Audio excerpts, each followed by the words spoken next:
proud year WWF's longest reigning light heavyweight champion. That's right. I said it. Yes, I did.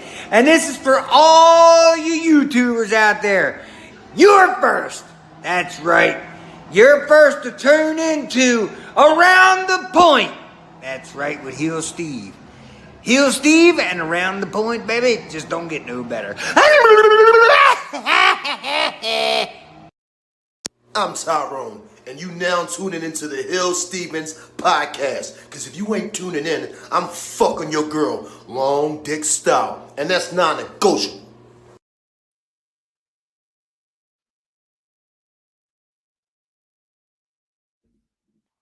Check. Mic check.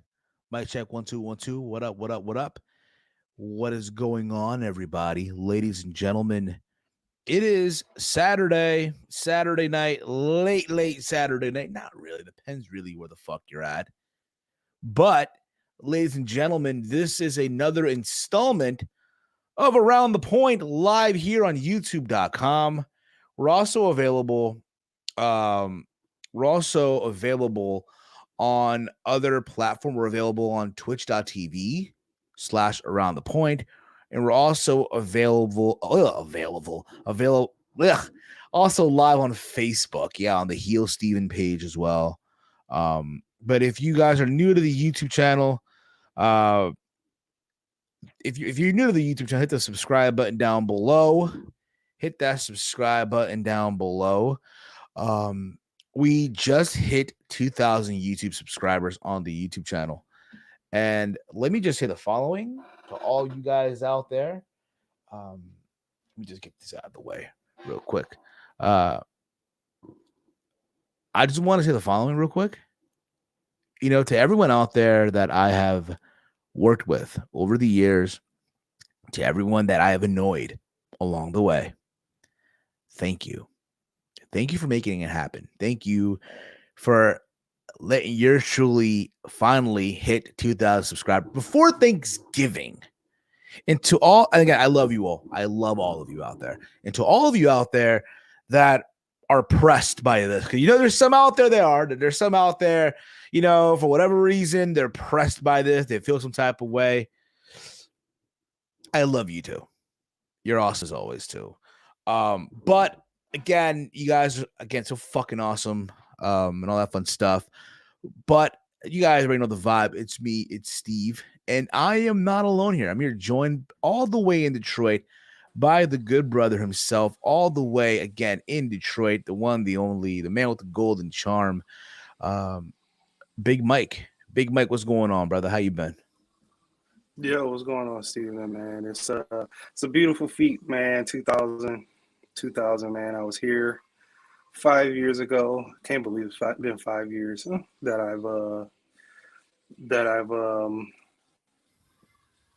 I've been on here with you. Every time that I can get a chance to be on here in 2000, man, that's amazing. So congratulations to you. Hopefully 200,000 more for you. That was more, but I go all infinity and beyond, pal. All the way infinity to infinity and beyond. 200 million plus more. Exactly. Let me just let everyone know what's going on here. Let me just post the links here and shit to let everyone know that I'm live. And again, usually when we do these shows, let me get you out of the. Usually when we do these shows, these shows usually go, we let people know in advance that, hey, we're live. You know what I mean? We let people know. And again, I was gonna plan on doing this show originally. Originally, this show was gonna be done on fucking, was it Friday? I'll plan to do the show on Friday, and it didn't happen because, I was tired from work. Work kicked my ass in the morning. I'm like, you know what? I'm gonna do this shit in the morning, and that's gonna be the end of it. You know what I mean? We are live. Let me just let people know real quick. We are live. As I'm talking at this, I'm trying to multitask here, okay? I'm trying to multitask here while I can. So my plan was, again, to just, do this shit live on Friday, but things came up with work, okay? And then I'm like, you know what? Fuck this. I'm going to do this Saturday morning, right? Saturday morning, it is what it is, right? And then, what's it called? I was tired. I was tired because I got to work literally late as fuck. And then I'm like, you know what? Fuck this. I'll do this shit at night. Why not, right? Do this shit at night. You know what? Why not, right? Do this shit at night. So here we are, 24 hours away from Survivor Series. And of course, we are joined here as well, all the way from Sacramento, California, the one, the only Dave Sack. David, how are you, brother? I'm doing good, Mr. Heel 2K. That's your new nickname for right now. You're Mr. 2K. I don't know about that, man. Mr. 2K, I feel like is more attractive and shit, but I teach their own. So there's a lot to get into today. A lot to get into. We got a pay-per-view coming up tomorrow, which is really hard to believe. There've been releases, and dare I say, a very good, very well done post pay-per-view show from AEW. If you want my humble opinion, I agree. Which we'll get into. We're gonna get into everything. If you guys have questions, all that fun stuff, feel free to chime in the chat. We also, by the way, I want to say this right now as well, right up front. We do have the super chat enabled. Link down below in the description box. Link down below is the Streamlabs link. Leave a donation right there. You'll get a message. It'll be read on the. You want to leave a little description. It'll be read on the air. I have funny little gifs as well that some of you might find funny, what have you. I do have to customize or update it a little bit. It's been a while, but again, it's completely optional. It's completely optional. Anything that gets put into this, it goes towards the show. Let me just say that right now ahead of time, okay?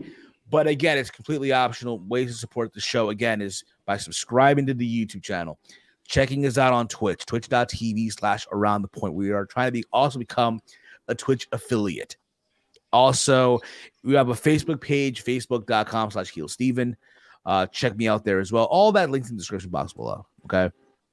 So, a lot to get into, like I said, dude. So, where do we even begin? Wait. Did you know about the announcement of the fight? Announcement of the we'll get into that too. I'll get into that. Okay. So, where do we begin? Okay, so the releases happened, right? Literally this past Thursday, the week before Thanksgiving. And it's, mind you, I'm literally coming back home from work. I find out through Walter in our Facebook page. I find out through our page.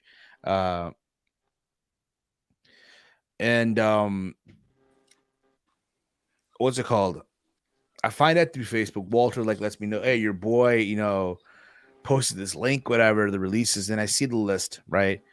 This is per Sean Ross Sapp with Fightful. You guys know my point of view of that guy. You know what's weird about him though? Like, he's dropping these releases before WWE doesn't even post them on their site. Did they even post it on their site though? I don't think they've been doing it. Like, he's just got the scoop. He legit has the scoop, and he drops it. Well, again, dude, it's part of his job. It's part of his job. So it's just weird. It's not weird, dude. I mean, it is what it is. So I'm like, releases? What are you talking about, right? So then I go on. I guess someone posted a photo, what have you. The following people were released on Thursday: John Morrison, Drake Maverick, Jackson Riker. Don't cut me off here. I'm gonna get into it. Don't cut me off. All right. Freaking Jackson Riker. I already mentioned him. God damn it! How the fuck he survived is beyond fucking me. Top Dollar, Isaiah Swerve Scott, Ashanti the Adonis. I know I'm missing somebody else here as well. Yeah. Tegan Knox, and they released someone else. The eighth person. I said Drake Maverick. Someone help me out here. Someone help me out here. I'm on it. Hold on. Thank you. I know I'm missing somebody here. Let me see here. Let me see. I'll race it to it too. Why the fuck not? But I know I'm missing somebody. God damn it. God damn it. God damn it. God damn it. God damn it. God damn it. Here we go. Here we go. Shane Thorne. Shane fucking Thorne. Oh yeah. Yeah. Gotta let go. So here's the thing about it, right? When the news came out that these guys got released, I was thinking about going live. I was thinking about it. I had a thumbnail ready to go, and then I remember just telling Mike, you and Walter and Chase, like, wait a minute, we're really about to go live for these guys? Think about it. It's you waited a day. Not even that. Like, think about it. Was it really worth going live to talk about these guys that got let go? The only people it was worth going live for was Hit Row.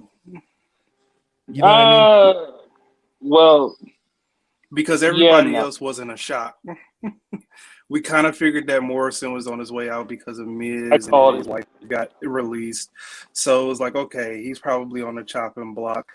Tegan Knox, maybe, because really didn't think that she was going to get released. But I get it. Shane Thorne, yeah, how did he survive? Drake Maverick is not a work this time. Yeah, it's just Hit Row. The rest of Hit Row was like, wow. Steven was right. A month and then they're gone. I predicted it, bro. A month and they were gone, bro. Like I said, a month and they're out of there. We didn't think they were going to be gone. We thought it was going to be like catering gone. You know what's sad though, bro? You know what the sad part about it is? They weren't given a chance to fucking crawl.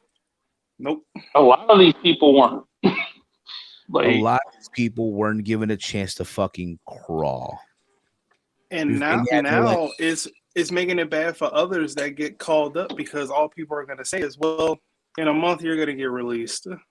Or in 2 months you're going to get released. And it's like, man, why would you even tag these people in this type of stuff?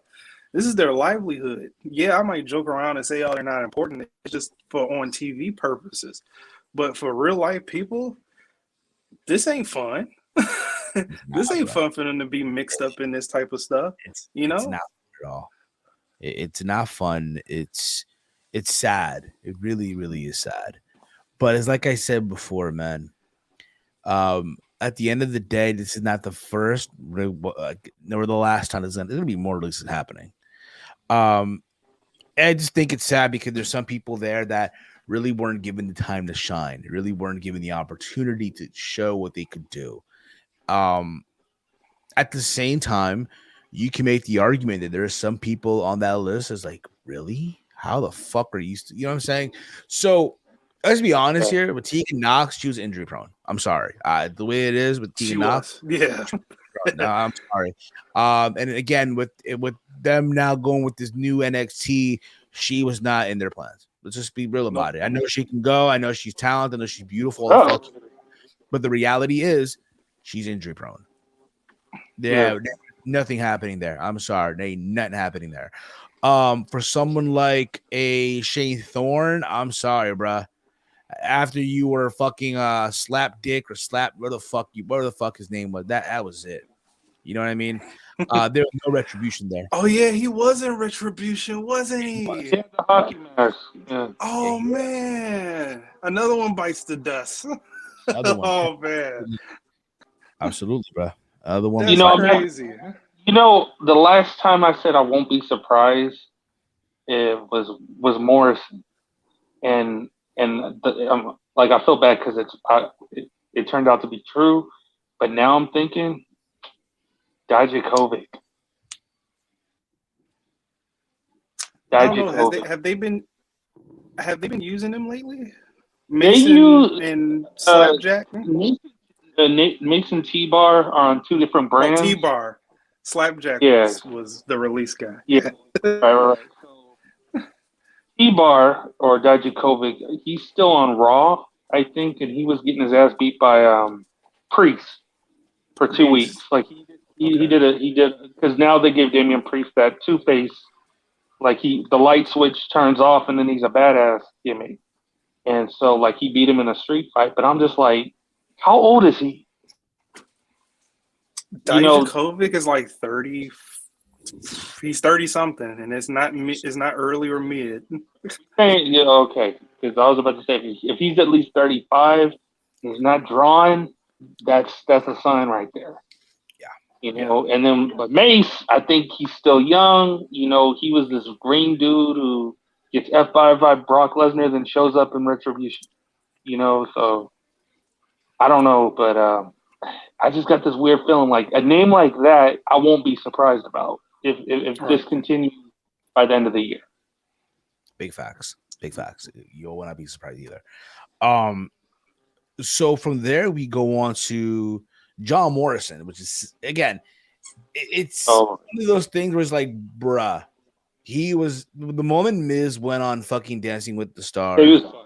He just knew that the writing was on the wall. Supersonic, what is going on, bro? What's going on, brother? How are you today? We also got Eric Clark in the chat as well. Yo, Stevie, yo, what up, Eric? So it's one of those things where it's like with him, it's sad because here's a guy that we know can go. If you watch his stuff outside of the WWE and AAA and Lucha Underground and Impact Wrestling, Johnny Mundo, Johnny Impact, whatever the fuck you want to call him, you know he can go. And I'll be real about it. I thought with him, hey, you could have done something. You know what I'm saying? Even Intercontinental Champion at best, bro. The biggest. Go ahead. But it's one of those things again, for him, they thought of him as a tag team guy, put him with the Miz, which is great at first. I'm not gonna lie to you. I thought that was great. Arguably, they made, again, they have a history. I'll bit my tongue there. And sadly, Miz went on Dancing with the Stars, and they just did nothing with him. Nothing. It's just sad. Literally had him sitting in a corner till he got fired. And then I'll get back to Morrison in a little bit. Also on this list, Drake Maverick, which I will say has the best vignette. Did you see the vignette, Mike, by the way? Oh, dude. Oh, man. Like, he must have had EC3 on speed dial when he got fired. I'll tell you what, bro. I'm gonna send you the vignette right now. Mike's gonna do right now a live reaction. Please, yes. Please, this is hella good. Big Mike is gonna do right now a live reaction. This thing got the Cena thumbs up of approval. Mike, I need you to go on Instagram. He has it on his Instagram. Okay. Who is this now? Drake Maverick. Watch his latest video. If he even still goes by that name. Is this right? Yeah. Watch it right now. Okay. You're watching it, right? I'm gonna put myself on mute so I can hear it. I want you to hear. I want to hear it too. It's a live reaction, Mike. Okay. Spotlight on Mike right now.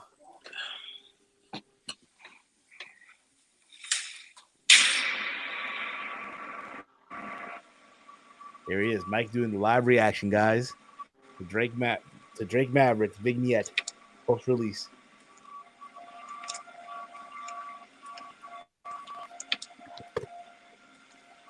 Here he's doing it.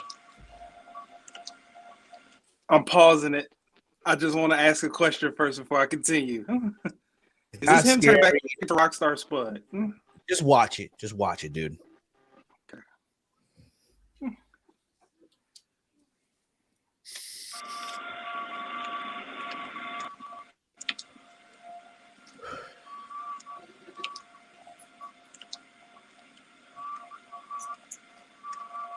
He's watching it.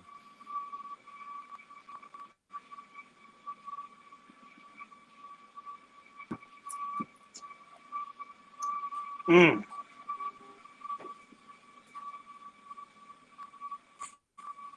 here. You can't pull this one again. Yeah, pull that one again. Get up. You're going to be fine. I mean, everything Everything they ever gave you, you turned into a moment. Right? He did. If they wanted you to be a manager, you made it work. If they wanted you to run around 24/7, you made it work. They even tried to get rid of you. You made that work too. I don't know what else to tell you. You're a success. You've always been a success. And you're going to carry on being a success. You did everything you said you were going to do in life. You're a success.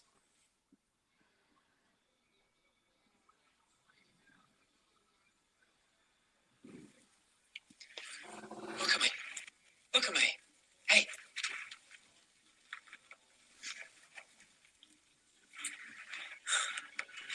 I know we've been here before. We don't belong here anymore. What was our dream? Come on, what was our dream? It wasn't to be a WWE superstar, was it? It was to be a professional wrestler. You can't be fired from wrestling, pal. Somebody's going to book you. Even an idiot like you. But what I'm asking you to do is get up. Because if you don't get up, this whole journey, this whole dream, it's going to die. It's going to end. And we got so much more that we need to accomplish in this journey. It's going to keep going. But we're not going to accomplish nothing if you don't get up. That's right, pal. Come on. Get up. Get up. Are you just going to let this dream die? Get up. We're going to accomplish everything. Get up. Get up.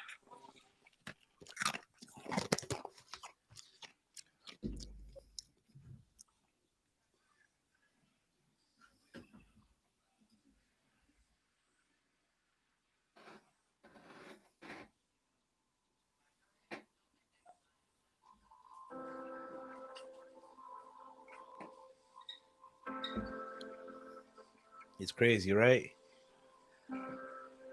Yeah, I mean, it's creative. You know what's great? When Cena gives you the approval, bro, that says something, dude. Hollywood on bro, people. Dude, think about this, bro. How much you want to bet he had that shit saved in the can a year ago, bro? Just in case. Ooh, that would be cheap. In your left pocket the whole time. Listen, say what you want about him, bro. He made what he said. They made him a manager. You might be onto something. Huh? He made it work. 24/7 title. He made it work. You know what I mean? You might be onto something, Steven. He probably had this tucked away. Huh? Hell yeah, bro. I want to believe, cause, bro, he ain't dumb, bro. He knows, like, listen, man.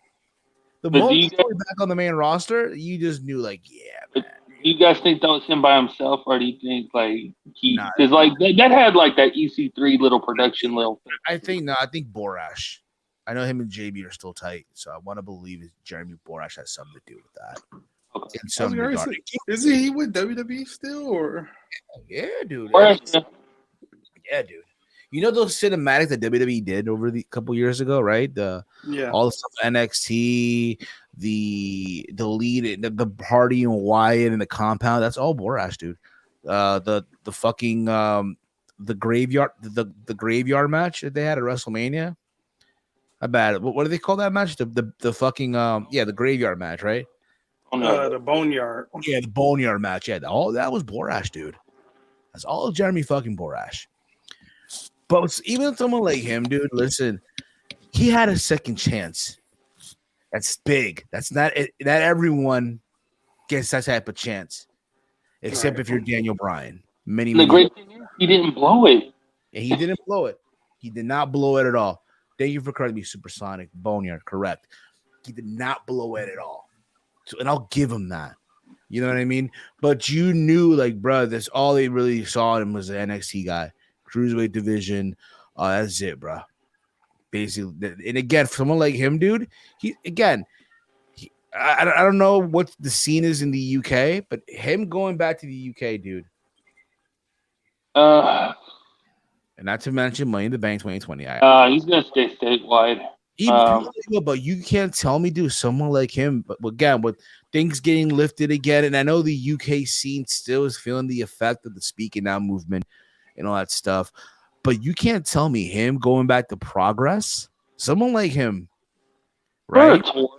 Get that big ovation. Or hell, maybe even an Impact Wrestling, dude. Impact NWA, I'd say, are the best bets. But he's not going back to that Rockstar Spud gimmick that he had in TNA with the bow tie and the silly music. That's over with. It's done. Those are old times now. You know what I mean?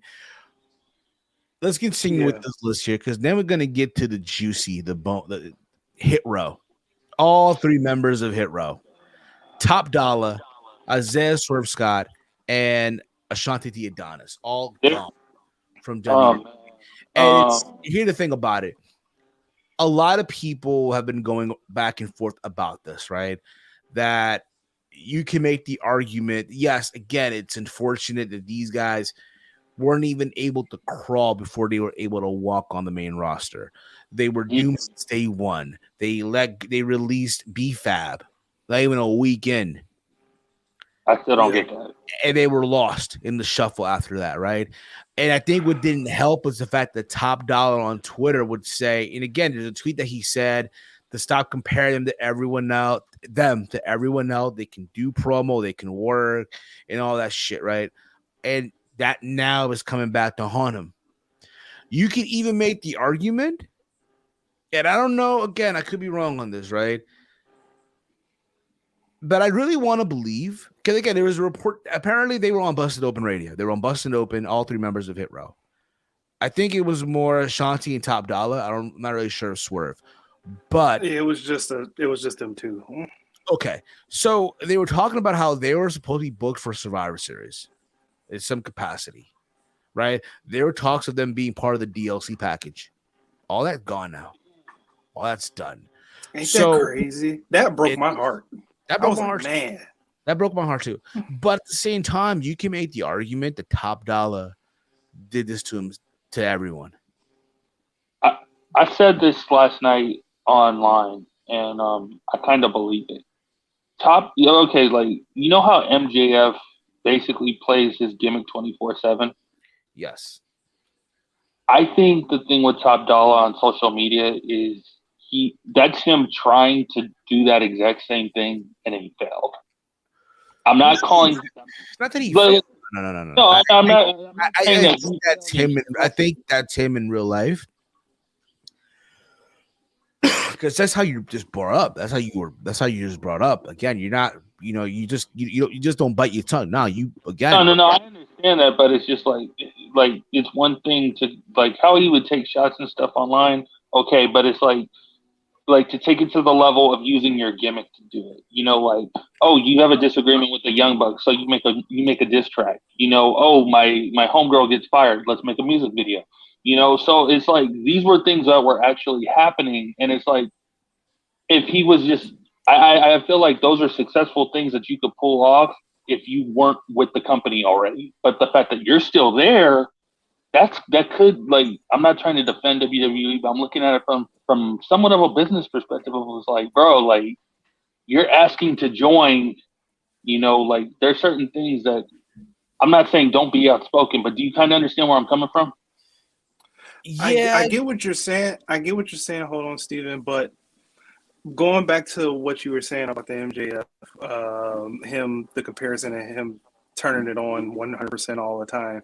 Do you think it was because the fans aren't allowing him to get away with it as much as MJF because he's over there and they like that more and they're biased? Or is it just because now this dude's a hole and we just don't like you, huh? Because wrestling fans are petty. They're super petty, and they're gonna get their give back no matter what. And just because he's playing for WWE, like I get criticized all the time for showing facts about WWE and also showing facts about AEW, and you get the crossfire because one group won't allow you to even drop those facts. Big facts. It's not just that. it's not just that. I think the other part of it is like where he is on the totem pole. This guy is fresh meat. He was a fresh face, an up and comer. He didn't. I mean, like he hasn't been well established yet. Hit Row was a brand new commodity, and even in NXT, and so I don't know if you guys know this or not. He opened up and said when B-Fab got fired, he called corporate. This guy called the corporate office and is like, "You made a mistake." And it's like, when I heard that, I'm thinking to myself, I know you're employed and everything, right? But you got to understand this, though. Oh, they're probably thinking, who the fuck are you? I think, but I think, though, for all intents and purposes, I want to believe Vince digs people like that have the balls to do shit like that. Yeah. How many times we heard before over the years that Vince doesn't want just yes men? He wants people to challenge. We've heard the stories over the years. So I really do believe that, hey, that part may be true, but I think at the same time it's sad because, face it, Hit Row wasn't even ready to come up to the main roster. I think they were a year early on the main roster. Dare I even say, can we agree? And then the sad part about it is, as much as I am a fan of Shane Strickland, aka Isaiah Swerve Scott, aka Killshot and Lucha Underground, right? Let's be honest here. He was the worst North American champion in the history of NXT. Whoa. You're going to put him lower than Leon Ruff? At least Leon Ruff had a takeover match and defended the championship at a takeover. And yeah, let's be real about it. How many times did Isaiah Swerve Scott defended that title? That's one true. time.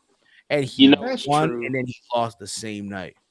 I love Isaiah Swerve Scott. We have a new subscriber, by the way. Supersonic has subscribed to the channel. Thank you for subscribing. You are awesome, man. Thank you for subscribing. I'll say you're right, but in regards to the main feud that he had, you gotta like culture versus culture. That was some good shit. But you gotta understand, though, bro. Again, at least with Leon Ruffin now, with his team on the Indies, right? Another one that got let go, right? At least he won. When he was champion, he defended the title, right? Had a takeover match. I think he won or lost. Had a rematch, what have you. That's fine. And he had a feud with Isaiah Swerve Scott, which is funny enough, in NXT that went nowhere, fucking nowhere. Yeah. Also, to go back to that point of with Top Dollar and corporate and stuff, maybe he thought he had some sort of pull because he was on that A&E show with Undertaker and Kane and all of that stuff, finding treasures and stuff like that. So maybe he thought he was too good with the company that he could speak his mind. You can make that argument. I do think, hey, he thought he had stroke, and no, you don't. You learn, you find out real quick. That being said, this is what I'm thinking too. I do think that it was Top Dollar's actions would cause everyone by association. Yeah. And I know for a lot of us, some people thought his raps, that being Top Dollar diss track, were funny. I enjoyed the diss track about the sneakers. I thought that was hilarious. I enjoyed the Jinder Mahal one. Now, I will say this. I'll say this, and I have a question, and I don't know if you guys, or people in the chat, or people watching this on playback, can answer this question for me. How tight is that relationship between WWE and the Indian market? You said the Indian market? The market in India for WWE.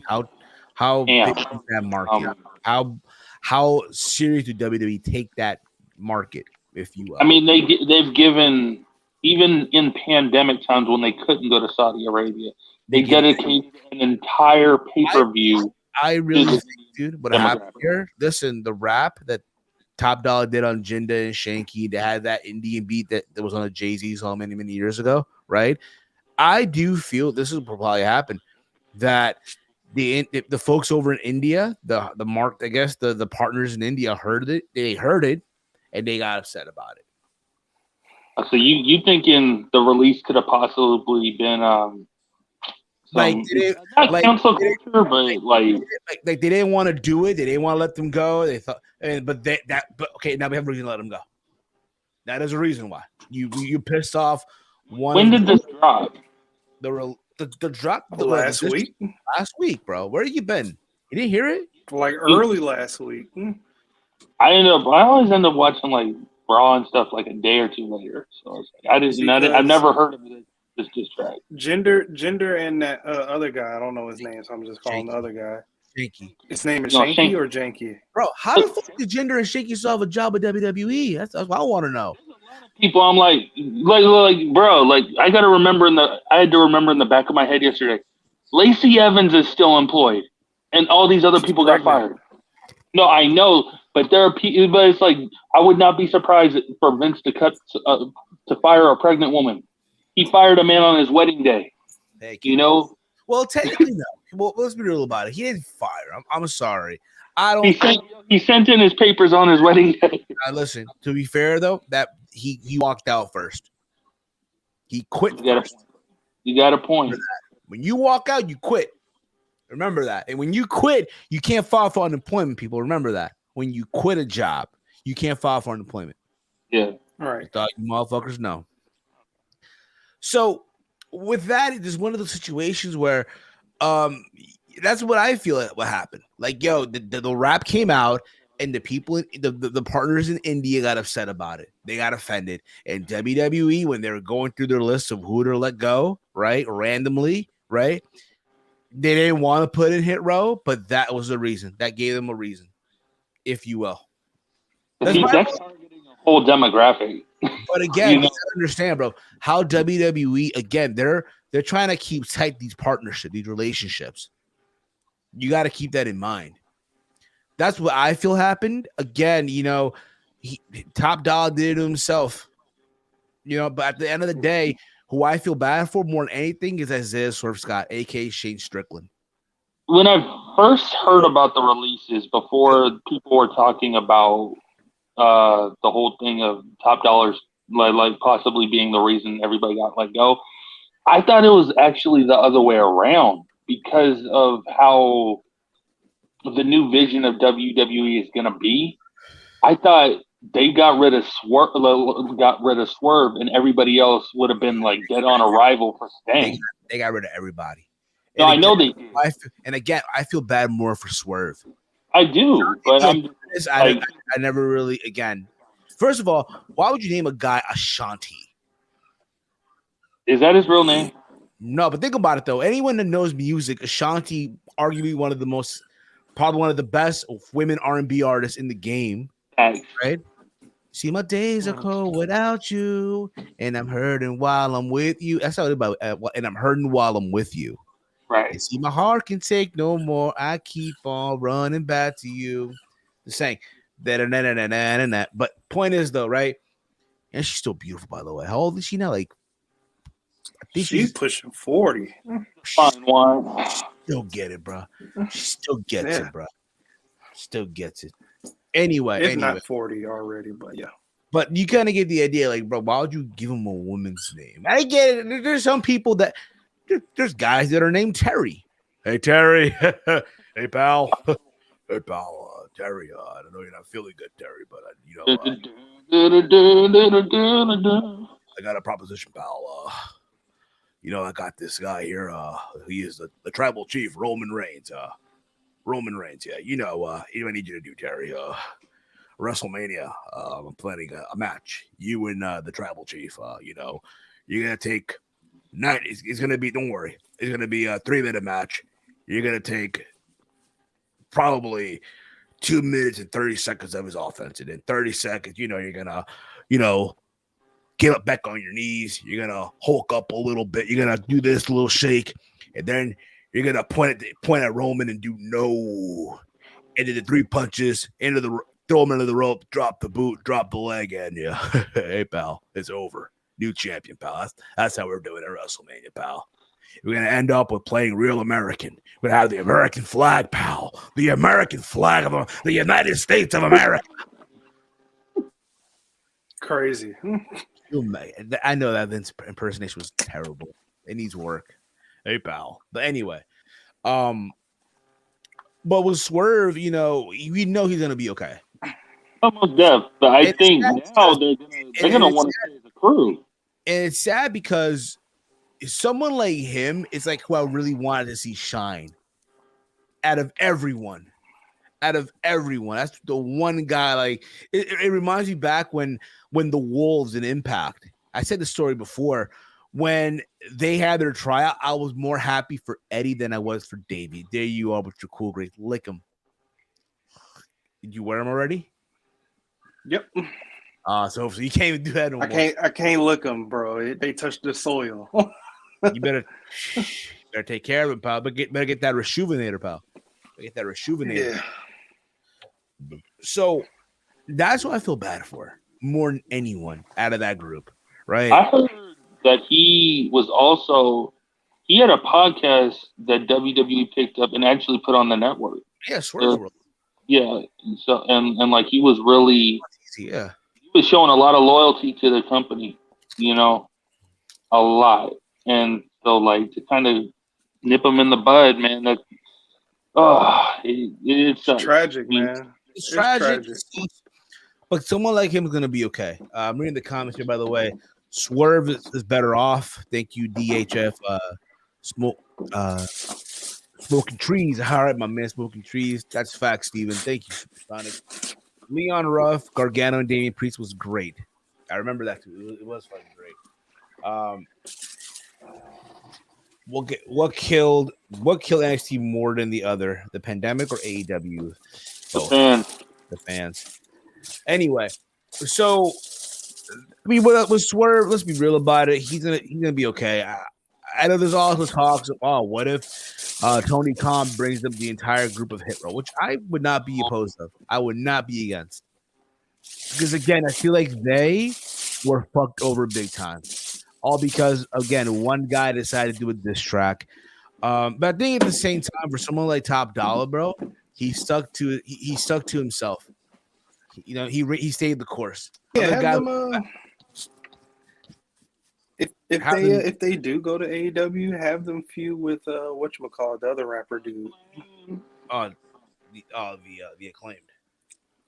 Mm-hmm. Have them feud with the Acclaimed. Give them a different name. Give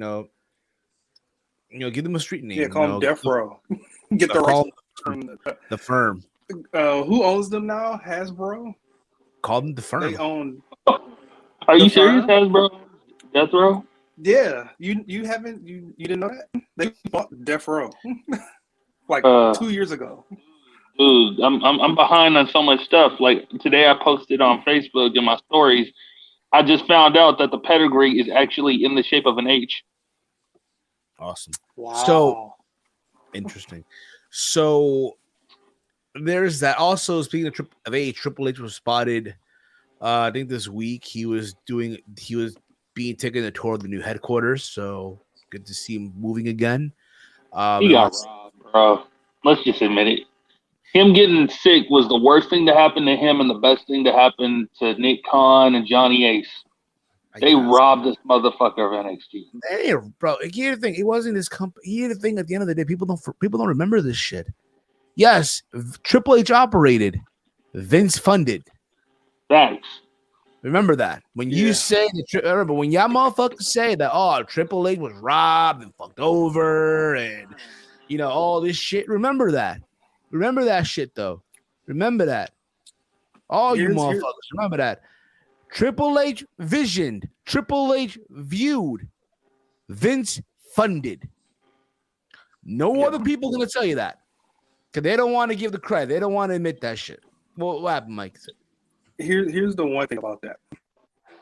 Okay. Yeah, it's Vince's company and he funds it, but also WWE on the grandest stage didn't give them the opportunity or the proper way to set them up for success. So they kind of by default screwed over. We'll get the predictions. They screwed them over. Okay? We'll get the predictions in a bit. Now, I did mention earlier, and that's all the releases, right? That we just mentioned, right? We just gone through. I mean, did we really even talk about? There's not really. Jackson Riker, who gives a fuck? Okay, I don't give a shit.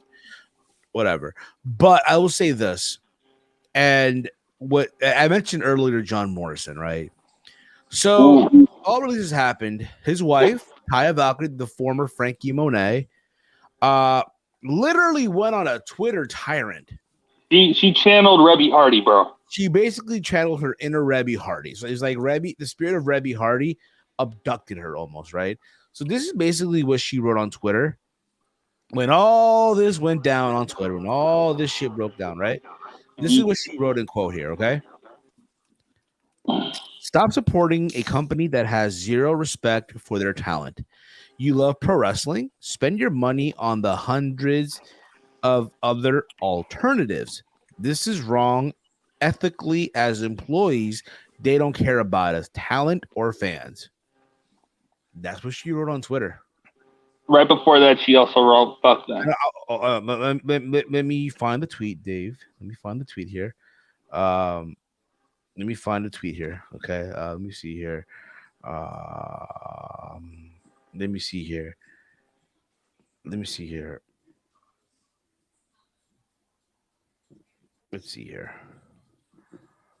Did she really write fuck up? Did she really say fuck WWE? She didn't say fuck WWE. I think she just said fuck them.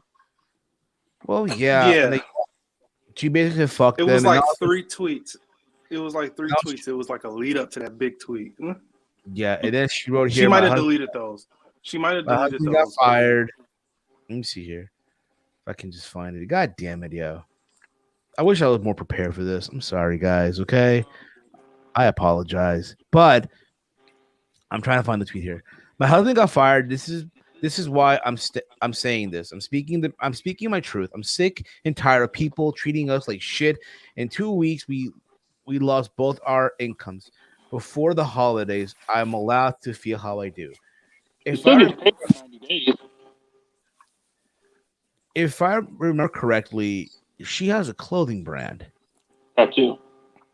If I remember correctly, listen, I get it. Listen, man, it's fine if you want to say stop supporting WWE. That's basically in that tweet that I read first. Subliminally, that's what she was saying. Fuck WWE. Which is funny because if you go on her Twitter, dude. Oh, this is going to be good. I know where you're. Twitter handle is literally, and I shit you guys not, her Twitter handle, and I follow her too, by the way. I don't give a fuck. God damn it. Frankie Monet WWE. Huh? Yeah. That is her Twitter handle. Go down her Twitter to the week she got released, though. Frankie Monet WWE. That is literally, guys, her Twitter handle. Frankie Monet WWE. And I know when she got released, she wrote this whole statement thanking AAA, thanking everyone and shit. So there's that also. But honey, you can't be talking. Listen, it's like talking shit with one hand and with the other hand making the peace sign. You can't do that. That's not how life works, honey. That's not how life works. Hold on, because it's like I made this statement online yesterday when it was all going down, and people came at me like you know what? This is a natural reaction. Her husband just got fired. It was. I'm not denying that. But the reason why she did hers, which was more professional when she got released, might have one, of course, to not burn a bridge, but the other to basically be like, I'm protecting my husband who's still there. Yeah, here's the thing, though. At the same time, honey, you can't be talking this shit when you took a paycheck from this company while people were getting fired prior to you. And the other thing that's really interesting about this is, again, this is something that no other podcasters are going to say. Because they, again, a lot of them are writing, I'm with you, sis, I'm with you this, because they're hoping and praying that these wrestlers give them likes and retweets and they can make their fucking day. Yeah. Regarding to this whole Taya Valkyrie thing. Well, the other thing with it is I do think that, listen, in all seriousness, I hope you know what? They find success. I hope that they both get back. I hope everyone get back on their feet after 90 days. That's the main thing here, if you will. I do think that someone like Morrison or Hennigan, Nitro, Mundo, what the fuck you want to call him, he'll be okay. I do see AEW or Triple A. Oh, AAA? Mexico. I want to see him go back to Mexico. That he was a big deal in Mexico. He was a great deal in Mexico. Taya, here's the thing. I'm gonna say AEW because the women division needs it. Yes, they have Britt Baker, they have Jade Cargill, who I think is a project in the making. They do have Thunder Rosa, Hikaru Shida, and Ruby Soho, but I do think that you need more weight. If you can't get Tessa, sign Taya. Right. That would fill that void pretty good. You know what I mean? But they'll go to the releases. Again, keep this in mind, everyone. This is what you're gonna see after 90 days. Not even that. During these 90 days, what you're gonna see from these wrestlers, right? That got let go, what have you. You're gonna see, and I said this numerous times in the past. You're gonna see them announce bookings. Oh, they're booked for this date and that date. And when you go to said show, right? When you go to their meet and greet, you're gonna buy their merchandise. In a couple of days, they're all gonna promote their Pro Wrestling T store link. Okay, you're gonna buy the T-shirt, right? Buy the merch, right? When you go to see them at an indie show, right? After every match, they're gonna get on the stick, pal, on the stick, right? They're gonna get on the stick, if you will, right? And talk about how you guys help them refine their love for pro wrestling, right? How the crowd is the best crowd that they wrestled in front of, and you help them refine their passion for the wrestling business. You're gonna hear that at every single show they go to. That's just how it is. And there's nothing wrong with that. There's nothing wrong with that. Let me just say that right now, too. That's all you're going to be hearing from everyone. The thing that's sad about it, though, is that companies do, they release people. Exactly. Yeah. The thing that Triple H wasted his goddamn time, though. That indeed, Hit Row was Sesame Street as Elf. Okay. The thing that's sad, though, is like, and I think it's true, is that this was inevitable, bro. All this 2020 till now, all the releases was inevitable. And what I mean by that is, go back to when NXT was hot shit. When I'm talking 2014, 2015, all the way up to 2019, NXT was so popular. It was your prequel to AEW. It was the super indie fed. It was basically ROH with money. That's what NXT was. But during that whole time, WWE kept bringing in more people. They kept hiring people just to say, we got them, bro. And of course, they would do their buzz flip right after Mania, but it was always people who we didn't care. Nobody really cared about. They were just in catering. And the reason why this had to happen was they just had too many people. And what was the killing blow as to making this even worse was Vince and Nick Khan being like, okay, now we're going to change the vision completely. So now we don't even want to have a vet. We don't even want to have a good number of vets to help new people. That's a good thing and a bad thing, because now they have this whole perception of you have to be an athlete who's not a wrestler. You can't have any pro wrestling background. You have, we want. Oh, I just said you got to be an athlete. The other thing is you have a 90-day probation period now, basically in WWE. You don't just get this developmental contract in NXT. You're going to get hired, and you have 90 days to get over, or you don't get a contract. That's going to be NXT in the future. Now we're going to see a lot of people, a lot of unknowns come in. I don't know. That's what's been released. Like that's what they're going to do. Well, we'll see. Anyway, what I do want to get into, I don't want to stay on this topic for a long time. We're about to get into an hour into the show. I do want to wrap this up before midnight. It's 11 o'clock right now. So I want to get into predictions. Survivor Series predictions. It goes down again tomorrow. from the Barclays Center, Raw, which I'm not going to be at. I'm not going to the show. Kind of a shocker. Usually with these New York shows, I tend to go. And this time, I'm like, nah, I'm good. You have a friend going? Yeah, I know my boy Romeo from True Hill Heats. He's actually going to the show. Get you a Bruno Sammartino shirt, bro. What happened? They're selling exclusive Bruno Sammartino shirts. Yeah, it's fine. I'm good. I'm good. And it's pretty ironic because that's what they're going to try to do with Roman. They're trying to make him the Bruno of the Universal title. You got to understand. He can't hold the freaking title for 8 years. Come on now. Hey, That's they're not gonna happening. You understand that was you got to understand that was a different time, bro. And that time period, it was believable that someone can hold a belt for that long. Nowadays, bro, that ain't happening. You're not gonna have a guy, regardless of the promotion, hold a title for 8 fucking years. No, I'm not saying 8 years. I'm saying he's gonna be the guy to break Brock's record and set a new. He just said though he's gonna be the Bruno Sammartino, and Bruno held that title for that long. Yeah, he's the longest reigning world champion, period, of WWE. Roman is about to become the longest reigning Universal champion. Yeah, it may not be 8 years. It may just be 3. Apples to oranges, dude. It's apples to oranges. That's like, anyway, let's get into predictions, okay? Yeah, let's do it. So I'm looking at this card. I'm honest about it, dude. This show is depressing as all hell. That being said, I'm not sure if we're going to be doing a watch along tomorrow, being that tomorrow is my grandmother's birthday.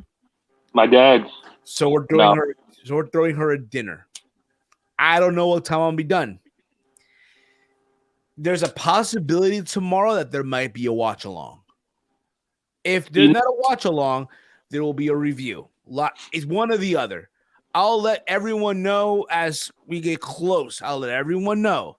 But that's what we're looking at right now. Just so you guys know ahead of time. And all that fun hippity hoopla. Hey. So, with that being said, let's get into this card. All right, 7 matches on the card. It's sad because, this New York, New York is their big market. And you would think that, again, and the reality is Survivor Series doesn't get the love that it used to get. It doesn't anymore. Survivor Series is like the forgotten main pay-per-view of the big show of the year for WWE. It's like Money in the Bank took over that spot to the point where Money in the Bank next year is going to be in a stadium. Royal Rumble in a stadium. WrestleMania in a stadium. SummerSlam in a stadium. Survivor Series. TD Garden in Boston, which is great. Awesome. But you would think, again, they're on the East Coast. They're in New York. They would literally try to really spice the shit up. And what we got here is basically whatever. So there's 7 matches on this show, by the way. 7 matches. 7 okay? matches. Ooh. Yes, bro. So there's that. So we start off with a 25-man battle royal in honor of The Rock's 25th year anniversary. Who do we got in the list? Let me find. There's a graphic that WWE posted on their website, so I'm trying to find that graphic. So it's probably gonna be Von Wagner in that match, right? To sort of commemorate a rookie being in a Survivor Series match. And winning it like The Rock. You think so? Yeah. Von Wagner, bro? Okay, so this is the list. Dude, so this is what it's correlating so weird in my mind. You already have the 25 people on the graphic, right? Are you ready for this? You ready? So who they have here is Ricochet, fucking T-Bar, Mansoor, Cesaro, both members of Hit Row, both members of the Street Profits, both members of the Viking Raiders. Hit Row members on a poster. Both members of the Viking Raiders. R-Truth, Drew Gulak. How the fuck does he still have a fucking job with WWE? It's beyond fucking me. AJ Styles, Omos, Sami Zayn, both Lothario brothers of Garza and Angel. Well, I'm surprised they still have a fucking job. Apollo Crews, who I'm surprised has a fucking job still. Commander Aziz, Otis, Chad Gable, Shelton Benjamin, Cedric Alexander, I'm surprised still employed. Dolph Ziggler, who dodged a fucking bullet again. Rude, who was probably next on the list, and then the next set of releases, Jinder My Balls, and Shanky. AJ. No, dude. Honestly, dude, you want honesty? I'm gonna go with Von Wagner here. You want to showcase someone new, someone young in the game, and He's not on that list, and there's supposed to be just 25 people. If you notice on SmackDown this last week, he was on SmackDown, like backstage and shit, right? And this week on NXT 2.0, Kyle O'Reilly acknowledged, hey, you were on SmackDown. And you can just tell, bro, that's the guy they want to make as the next big deal, man. So I'm definitely going to go with Von Wagner on this one. Was he? Yeah, but you just dude, my man, Von Wagner, baby. Yo, watch. And he wasn't on the list. He's going to be in the Royal Rumble, man. He's going to win the whole thing. I'm telling you, he'll be in the Final Four, pal. But he wasn't on the list of the 25 people you just listed. They're not to be on the list. You'll be there. You wait and see, pal. Going with Von Wagner here. What do you guys got? Hold up. If this ends up on the pre-show, it'll be someone else. But if it actually ends up as a part of the main card, I'm gonna go AJ. Other than him, let's see. Did they give it to Ricochet? You really think maybe? Why are they doing a battle royal so close to 2 months to the Royal Rumble? Yeah, 2 months close to Royal Rumble. I don't know. It doesn't make sense. Why don't they just do? What does this get you? Just like a brand getting a point of the night, possibly, or no? Possibly. So the way I look at it, right? The way I look at it is the fact that it's a battle royal to honor The Rock 25-year anniversary. They're in New York.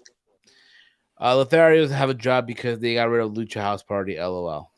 Fair enough. Yeah, gotta keep that. I mean, if it's not AJ, then that's Luma season, babe. Luma season. I wish. If it's not AJ, then who else? You gotta be Von Wagner, pal. Come on, Von Wagner. If it's on the main card, Von Wagner is. He's gonna be the fifth man. Yeah, that's what I'm saying. He's fifth man for SmackDown. They didn't announce it. All right, so let's continue. Okay, so from there we go on to the main. I guess the next thing here: champion versus champion, brand versus brand. Damian Priest, who is the U.S. champion, versus Shinsuke Nakamura, who is the Intercontinental champion over on SmackDown. Can we be honest here? I said this on Twitter. I'm gonna say it here now. Had Shinsuke Nakamura not been the Intercontinental champion right now, he would have been released. He would have been released on Thursday.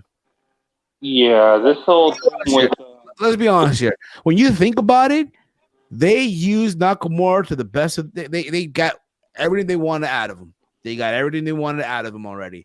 They WrestleMania match with AJ that everyone went crazy for in 2018 because they thought they were getting Wrestle Kingdom 10, right? They got the big name value when he came in 2016, right? He was a big fucking name, even though a lot of these dorks wanted to pretend they fucking watch all this shit, but they didn't, right? The same people that on Twitter on Thursday, get this, you ready for this one? You ready for this one, boys? You ready for this one? Everyone on Thursday on Twitter were bitching and moaning that Isaiah Swerve Scott deserves better, this and that. But if you asked them to name you 5 Shane Strickland matches, they're like, who? Yeah. If you will. But hey, you're not ready for that conversation, right? Just saying. That's a different one right there. I was about to say. That's the thing, though, right? They got everything they wanted out of Nakamura. Let's be honest. They got everything they wanted out of him.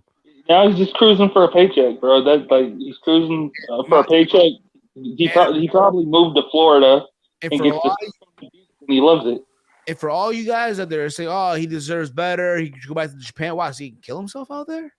My man ain't dumb. My man ain't fucking dumb. So. And you know what? You can even make the argument for Damian Priest. Had he not been the U.S. champ right now, he would have been gone. Yeah. But And I hate to if say you that get rid of because him, How old is Priest? if you get rid of him, How you old get is- rid of Bad Bunny. Yeah, it's Bro, too soon. Bad Bunny, nah, dude, Bad Bunny's still a name, dude. You're not gonna rid of Bad Bunny. Do you not see what he did at the Grammys, I mean, bro? who else are they gonna toss into that You're- market? That Zion Quinn guy as a new Rock will win. LOL. JK. He running away from what's her name's booty. Hey, man. Good for him. Alexa Lopez.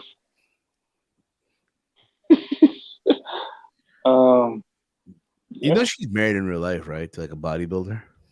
Bro, Yeah, she is. that's what's up.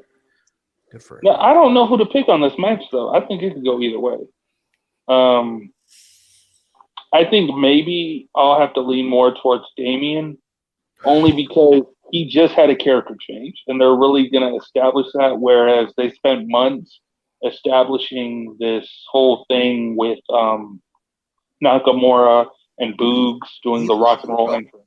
Bro, Nakamura lost to fucking Angel Garza. He got pinned. I know. So what the again? For all intents and purposes here, let's be real about it, yo. For what it is, I'm gonna go with Damian Priest here. I love Nakamura, but you know what though? I love Nakamura in 2018. At this point, Judge, my man just cutting the paycheck. I ain't mad at him for that. But like I said before, they got everything they wanted out of him. Yeah, like, when they go to Japan, he's a big name. Yeah. So that being said, I'm going with Damian Priest. We all agree on that? Yes. All right, let's get some rapid fire with this. All right, rapid fire with this one. Okay. So from there, we go on to the Battle of the Tag Team Champions, the Raw Tag Team Champions of RK Bro, Randy Orton, and Riddle versus the team of the SmackDown Tag Team Champions of Jimmy and Jey Uso. Listen, you already know it's going to be a crazy fucking match on fucking paper. It's going to be a crazy fucking match. That being said, you know what I've been watching on Raw, right? Where Riddle is getting involved in shit that he really shouldn't be getting involved into. That's pissing off Randy Orton. For as much as I love the tag team of RK Bro and all that stuff, let's just face it here. I feel like it ran its course. You had the moment at SummerSlam. You the match already, right? You got the moment at WrestleMania. Don't cut me off. Sorry, brother. You got the moment at WrestleMania. My bad, SummerSlam, right? They won the titles and all that shit. And it is one of those things where the tag team division has been shit. And I feel like the way this is going, it's about time they're gonna break these guys up over on Monday Night Raw. The Usos, with this whole thing of them being part of Roman, you know what I mean? It's going to be a crazy match, all the fuck you want. I just feel like it's time for Orton and Riddle to split up. I think this will start planting the seed. I feel like they're planting the seeds already, right? Yeah. And I'm pretty sure someone like Orton is going to want to put over Matt Riddle in the process here. So with that being said, I'm going to go with the Usos to get the win here. So there's that. What do you think? I agree too. The Usos. I mean, it's probably gonna be an interference anyway. If it's supposed to make an event. It's weird. That's an obvious pick, but you gotta remember this is the one show where they purposely balance out the card till the main event to be the deciding factor. We have 7 matches, right? So this is gonna go 3-3, and then a split decision. Bro, just pick the winner, bro. Just pick the fucking winner. I'm gonna go. Could be a landslide. RK Bro. RK Bro. Okay. It could be RK Bro, and then I'll even go one further. Jimmy takes the pin because he's the screw up. Okay. So from there we go to. Oh, I'm sorry. I'm retracting all of mine. Never mind. I'm going back. Shinsuke's win. I think it's going to be a landslide at SmackDown. Oh yeah, because last year was a landslide for Raw. Well, yes. Okay. I think it's going to be a landslide for SmackDown. So I'm picking all SmackDown. So Shinsuke, I'm going back to Shinsuke, and then it's going to be the Usos. let's keep going. Okay. So from there we go to let's get to the first Survivor Series match. All right, the women: Team Raw, Bianca Belair, Rhea Ripley, Liv Morgan, Carmella, and Queen Zelina versus the team from SmackDown: Sasha Banks, Shayna Baszler, Shotzi, Natalya, and replacing Leah now is Toni Storm. Let's be honest here, Toni Storm should have been on this list from the jump. Thanks. That being said, let's be honest here, yo. Let's be real about it. When you see these lists of releases happening periodically now, you're wondering, okay, when are they putting Tony on that fucking list? No, when are they putting Aaliyah on that list? They keep saying on commentary she was in developmental for 7 years. It took her 7 years to get to the main roster. Her time will come. Fire her. Nah, her time will come, right? But but the thing about it is, though, right? I'm happy that Tony's getting this moment. I'm happy again. She's getting the opportunity. We know that she can go. I love how they're teasing this thing on SmackDown post Survivor Series for Charlotte and Tony. I'm all for that. I think it's a match. I think it's a way for people to at least get a look at Tony. I'm talking the casual viewer who don't know what the fuck she was doing in NXT or NXT UK. Yeah. But at the end of the day, you know what's going to happen there, right? You know the vibe already. Charlotte Reigns is going to go over. As it should be, pal. Here, you're talking about post. It's one of those things where I just don't really, have an interest in this. The people just picked picked on Twitter a couple of weeks ago and shit. Rhea is still one half of the women's tag team champions. You can tell they want to do a Liv Morgan and Becky program. I even said this on Twitter on Monday. The way this is going, right, with Becky and Liv, right? I would not be surprised. And again, guys, hear me out on this. Mm-hmm. That's basically your Raw Women's Championship match at WrestleMania. SummerSlam. Royal Rumble. Rumble. That's WrestleMania. You're gonna roll the dice and say Liv Morgan wins the Royal Rumble. Not wins the Rumble, but she gets the match. Okay. Think about it. The way they've been going at this, right? Oh, she can't win. They talked about how Becky, right? She said when she was leaving that when she comes back, that Liv will be champion, right? And how Liv couldn't do that. How Charlotte came back and in 27 seconds won a championship again. All this stuff, right? And again, it'll be a good moment for when Liv wins the championship. Well, that can go either way at Mania. Think about it, right? You mean to tell me, bro, people aren't behind Liv Morgan right now? How many people do you hear on Twitter every fucking time? Oh, Liv deserves better. Liv Morgan deserves a chance. Oh, Liv Morgan has gone good. Bank. You should have won Money in the Bank. Let's keep it at 100. But you gotta get where I'm going with that. They're gonna again. That's the WrestleMania, mate. That's the WrestleMania Raw Women's Title match. And I think Supersonic said it here on day one. But it's not main eventing. No, it won't. No. It won't main event. But that'll be the Raw Women's Title match at WrestleMania. That's how you make a star. For real. I'll back that. That's how you make a star. But who wins this one? I'll throw this out there because I pay a little attention to the Sucky show overall. SmackDown wins because the last member of Raw standing will be Bianca Belair to represent that squad, and she gets screwed by Doudrop. Maybe so. They got a feud going. They have a feud going. So I'm gonna say that SmackDown wins because of Doudrop. I say SmackDown wins. I think SmackDown wins, and they win the. I'm gonna go with SmackDown. I think though, and I think who's gonna take the fall because what I'm saying right now is gonna be Liv Morgan. Ooh. Because again, you got to go with that. Again, if you're gonna go with Becky and Liv, then the last person, then the sole survivors for should be Toni Storm. Maybe so. We'll see. Though. Tony Because those are your two challengers. Keep them strong. Let them be the last two. Mike, what do you think, bro? I agree with both of you guys' points. I also agree with the Dewdrop and Bianca Belair feud thing affecting Team Raw.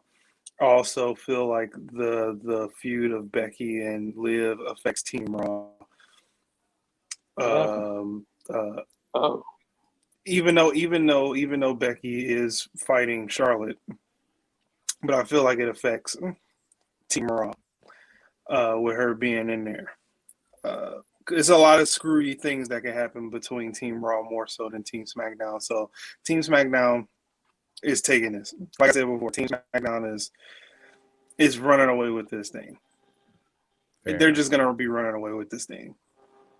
Fair enough. So from there we go on to the men's Survivor Series team. Team Raw of Seth Rollins, Finn Balor, Kevin Owens, Bobby Lashley, who was originally supposed to be Dominic Mysterio, and replacing Rey Mysterio coming out of Monday Night Austin Theory, versus Team SmackDown of Drew McIntyre, Jeff Hardy, King Woods, Happy Corbin, and I guess now Sheamus, who was originally Sami Zayn, but you know what happened there. Here's the thing. No, that's not it. I'm going to go with Team Raw because we know Big E's program coming out of this is going to be Seth Rollins because he has that title shot. And you want to make him look believable getting into that title match. Just for that sole purpose alone.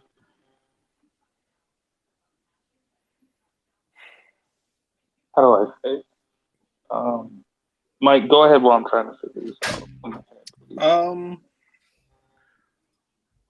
Yeah, if there's one match that Raw can win is this one. So what was that match? Was that the match where we were trying to figure out who was the to be determined in Sheamus? Yeah. Yeah, Team Raw. Team Raw. Okay. All right, so normally I would say SmackDown, and if that happens, then because they know he's not resigning, the last person to get pinned on Raw would be Kevin Owens. But I'm going to say Raw wins. And who's the sole survivor? Damn. Who do you have win for Team Raw, Seth? Or no? I say the sole survivor is Bobby Lashley. Yeah, I'm with that. I say Lashley and Rollins. Yeah, if they got to add two people, then yeah, the sole survivors just Rollins and Lashley. Yeah. Okay. Let's move on here because again. So the question is, what do you think is closing the show? You have Biggie and Roman, right, going at, and then you have Charlotte and Becky. Oh, you know what? Yeah, I'm gonna go Charlotte and. Oh wait. Oh, okay. Hold on. So let me go. Let me explain myself here. Okay, I think both matches I'm looking forward to because there's a story behind each one of them. Right. Both of them are getting this publicity on the media and all that stuff. But I do think that, in all honesty here, based on what we're seeing and based off the animosity and the personal what you're seeing, I do think the main event is going to be Becky and Charlotte. But before I get into that, let's get into Roman and Big E because I want to continue that pattern. Hold on.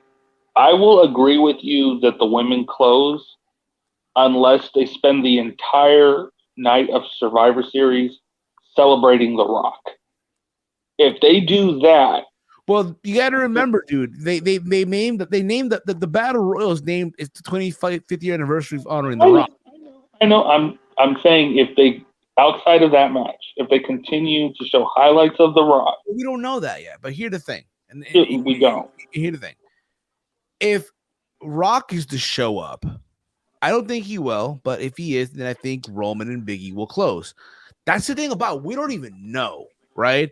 You could close the show with both of these matches if you want, one of these matches, right? Mm. But if there's no Rock, even though yes, Roman was on Jimmy Fallon, he did talk. Jimmy, if you watch the interview, Jimmy Fallon just try to get info on this shit.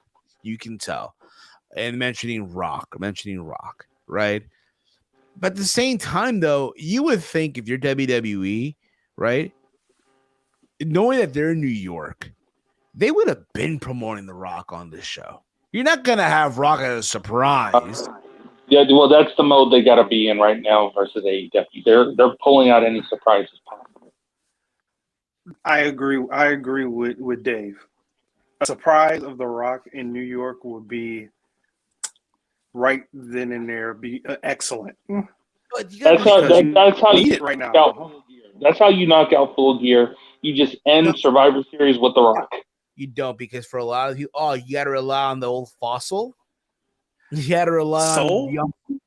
That's not just the old Fossil. That's the biggest name in Hollywood.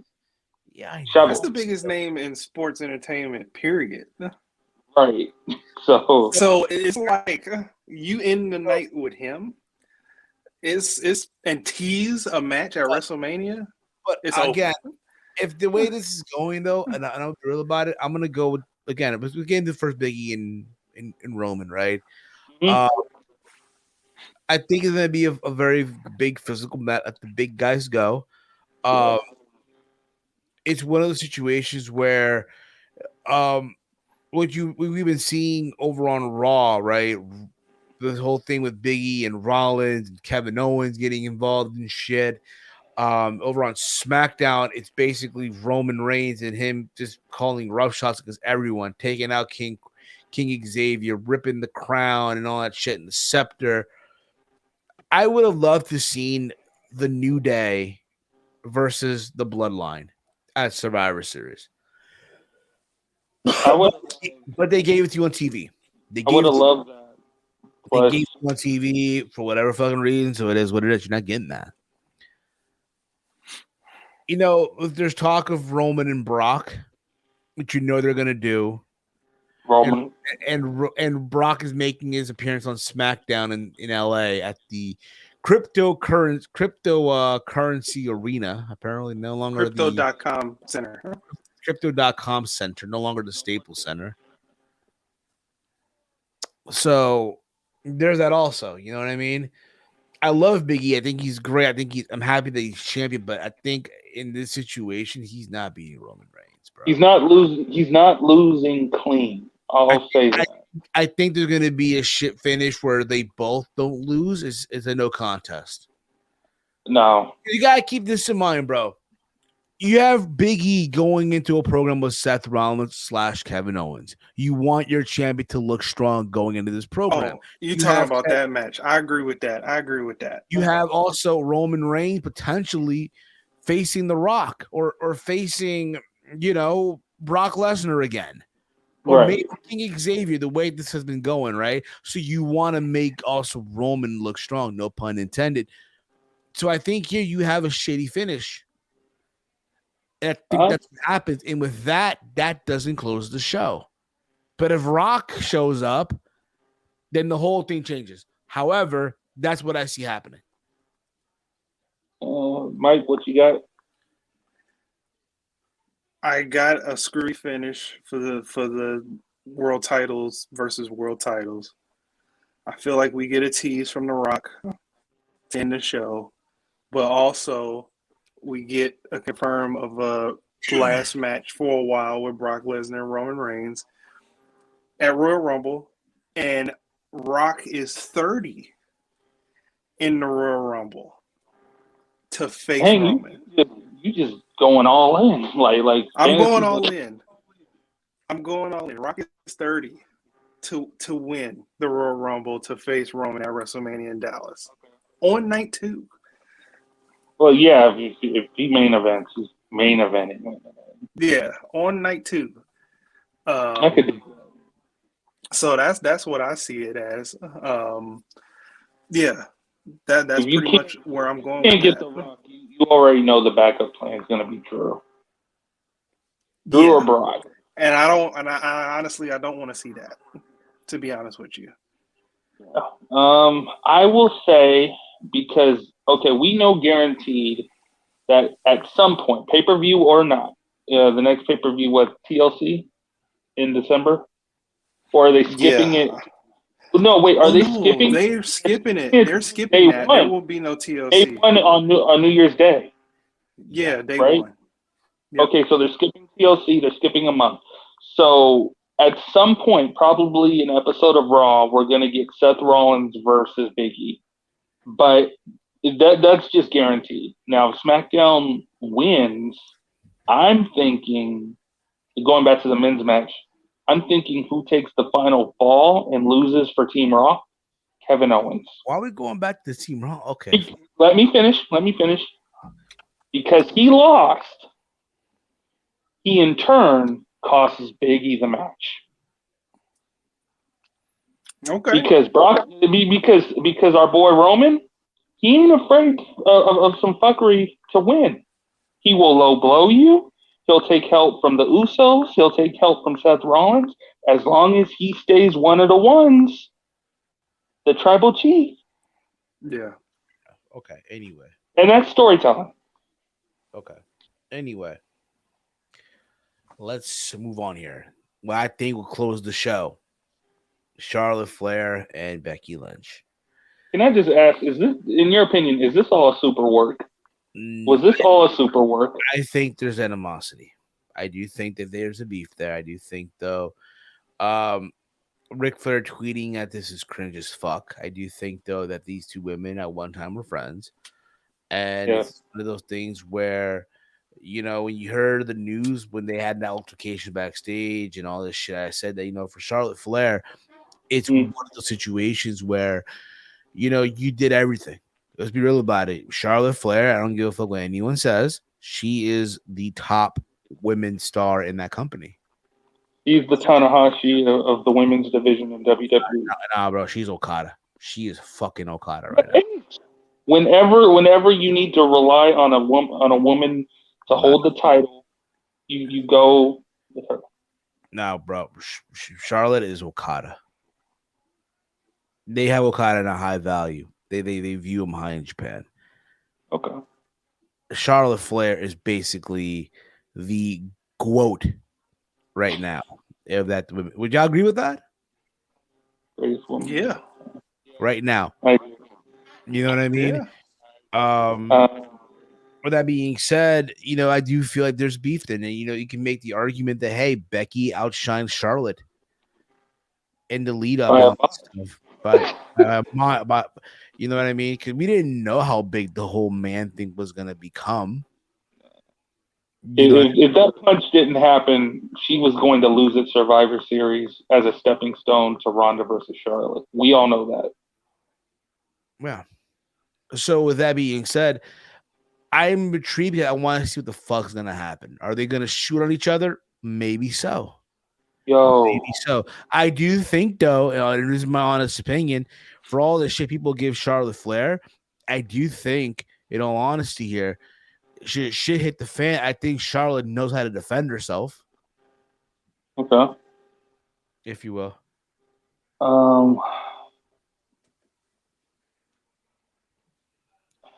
Do I really want to see this one like clean?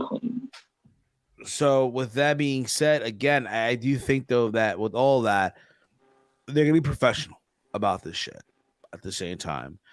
The question is who really needs this more? You gotta remember they both have programs basically set up for them coming out of Survivor Series, right? We got it on SmackDown, Tony Storm, it looks like, with Charlotte Flair. And I pitched this WrestleMania idea for Becky and Liv Morgan. Should they go that route? If they choose to go that route. Here's the thing, man. If you're Charlotte Flair, right, are you gonna literally let Becky pin you or submit you in the disarmer, and vice versa? That's the question. We don't even know. See, this is the match that should have the finish you were talking about, Steve. This is the one that goes to a draw, a no contest, because they hate each other. They beat each other up back outside the ring to the point of a double count out, or they both something like that. You know what I think we get here? I think we get a Rollins and Moxley SummerSlam 2014, where the match never fucking happened. Oh, they just keep beating each other up before the bell? Yeah. And that's how you close the show. And then, here's the thing. I mean, I don't know. I honestly, dude, for the first time, I don't have a clue. Okay. So I'm gonna say something out of the blue in regards to something that I heard on Conan's podcast. Oh boy, here we go. Because he normally has a guest on who is an affiliate of WWE. Disco Inferno? Yeah, pal. No. There's this British guy he normally has on who has intel with WWE. So this guy said like a month ago, in regards to next year, Ronda's coming back. And if that's the case, and you want to go by Big Mike's theory that they saved the Big Pop return of The Rock for number 30 at the Royal Rumble, then end Survivor Series by screwing over the two people that led to Ronda's first loss. We don't have to repeat at Mania a triple threat, but if you want to keep both women strong, knowing they both have their own angles, let this end in a no contest. And that could be a way to do it. You either do it if it's clean, then you either do it the way you did, where there is no match because they just keep fighting. But I feel like if you do that, then they have to eventually have a match. If you do a no contest, they're both strong. Between Asuka, maybe Asuka cost Charlotte a match. I will see about that. Where is Asuka? She's being a mom, pal. Oh, what? You know she's a mom? I didn't know that. Wait, are you saying like she was a mom prior, or she got pregnant? She was a mom prior. Oh, okay. It's just I don't. It could. I think this is just get to the end game here, bro. What do you think? No contest, and either you could do it where Ronda screws it up, or just in general, nobody wins. Okay. This is the match where nobody should win. Big Mike, what about you, bro? Yeah. Yeah, with the animosity and stuff, a no contest would be ideal. Okay. I mean, if that ends your show, it should be for a good reason. You will get booed unless that ends your show with no contest. It's like it better be for good reason later down the line. Yeah. So, but I'm pretty much leaning towards that no contest as well. I think it should just keep going and then build up to something more bigger and better. There you go with that. So that's basically Survivor Series. Again, I'm not sure if we're doing a live watch along. There's a possibility that we don't. And if we don't, there will be a live review once Survivor Series goes off the air. I won't be there for that. I'll be watching Ruthless Aggression Part 2. That's fine if you want to do that. That's fine. We know where you stand. Or again, if we do watch along, we'll do the watch along. We'll keep y'all posted. Again, as the day goes on, I'll keep you posted. All right. Unlike some of you, we know when we can watch shit on playback. Dave. Anyway, there's that. So from there, I did watch some Dynamite on Wednesday. Bro. Let me just say this, I enjoyed National Cowboy Shit Day. I thought overall, for a post pay-per-view show, very well done. Chef's kiss. The problem was it did not crack 1 million viewers. It did not crack 1 million viewers. So it was National Cowboy Shit Day. They kicked, and again, they're in Virginia. Hangman Page's hometown. They have the Dark Order outside in the ring, welcoming basically the new champ, right? And Al came Hangman Page. He had a Virginia is for love or some shit like that, right? And here's what I liked about it. The opening part, right?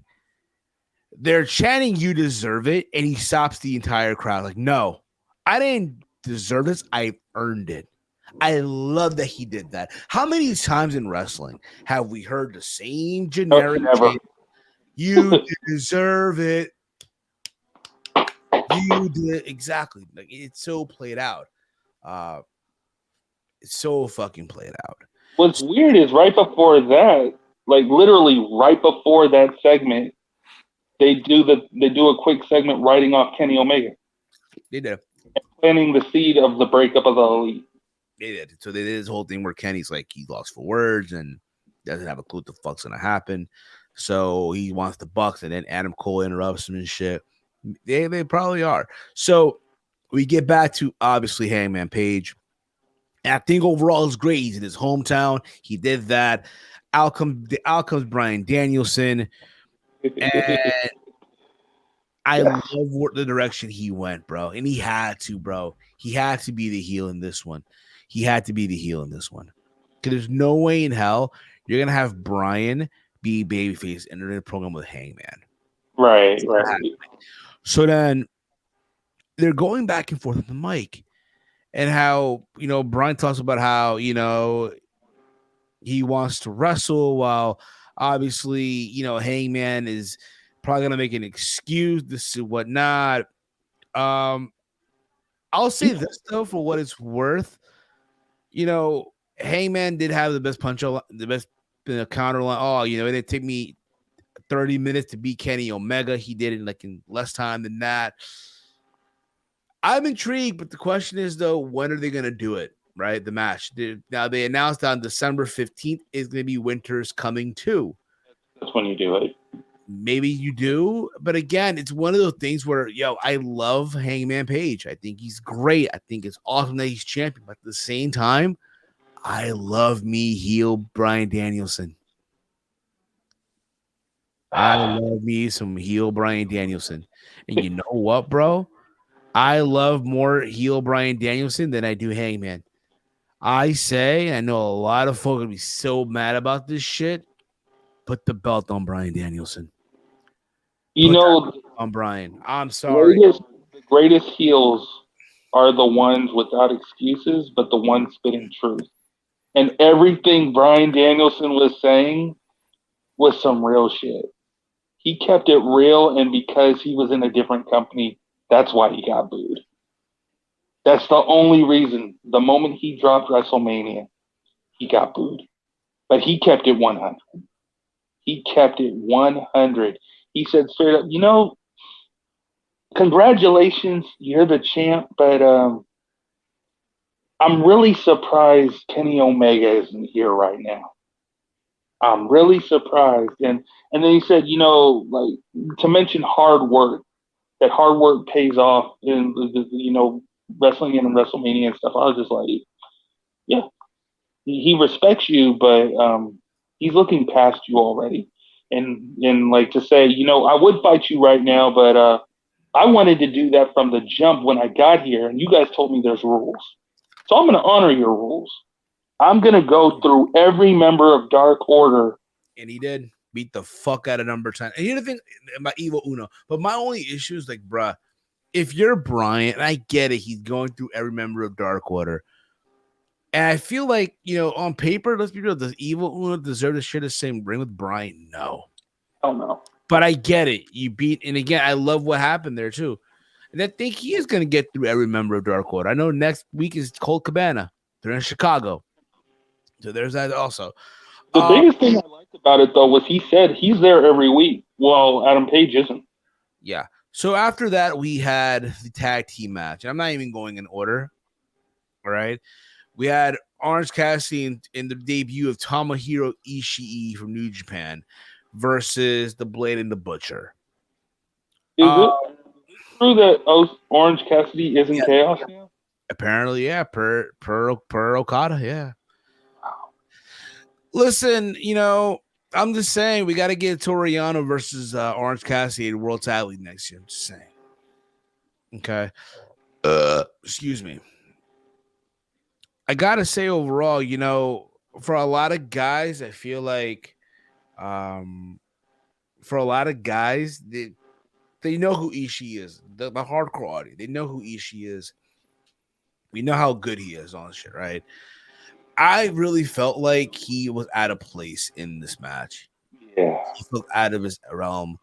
There's a moment in the match where I think is Butcher who runs into him. He doesn't even sell it. No sell it at all. Like, bruh. What you had here was 3 characters and a wrestler.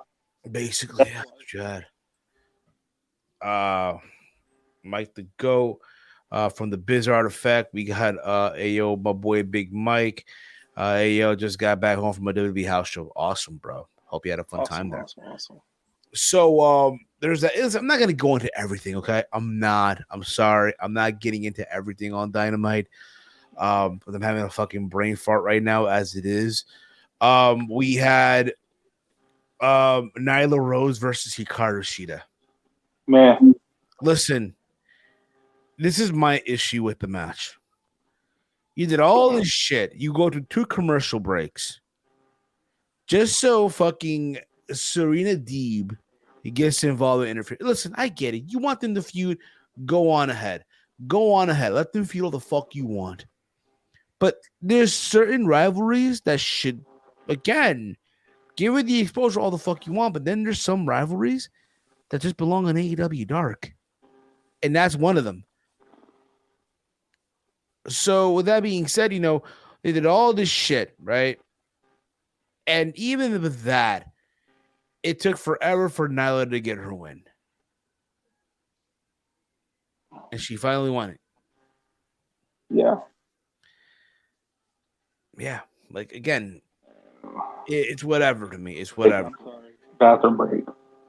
Yeah. Also on the show, if I remember correctly here, look, I don't have any notes for this shit, but I don't have any fucking notes, okay? I'm trying to think what else happened. There was the leading up to another match with the SuperKick and Jurassic Express, I think, or something like that. For either it was either for Friday or next week. I'm not gonna lie, I fell asleep a little bit through this. I did enjoy the Eddie Kingston promo backstage with. I thought that was pretty good. I enjoyed it. That was funny. It was real though, bro. He felt that. You know what I'm saying? I thought MJF's promo was pretty good too. That was like his pipe bomb, I guess. Very well done. Because shit what happened with him and CM Punk later on in the night.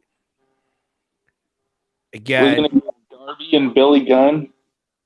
Hey man, listen, Trevor looked good, man. I'm telling you that right now. So there was that also. What else happened on the show? You had Andrade and FTR address what happened at Full Gear. They all, obviously they lost. Here's the thing with Andrade, bro. He's in the same spot he was in WWE. Yeah. All the talk of him, you're gonna be a star now, this and that, bro. I don't see it. I don't see it at all, man. I just fucking don't. I'll say this. Tony Khan dropped the ball. Knowing he got Andrade, he dropped the ball by not trying to get Selena De La Renta. If he would have got her, then that guy would have had the perfect mouthpiece for the Latin demographic. This translator guy who's a part of his crew doesn't work for me. No, you know what it is, Brandon, and I said this already. To me, I felt like the original plan was to bring in Ric Flair. Yeah. And then when that whole thing with Dark Side of the Ring happened, well, that whole thing went to shit.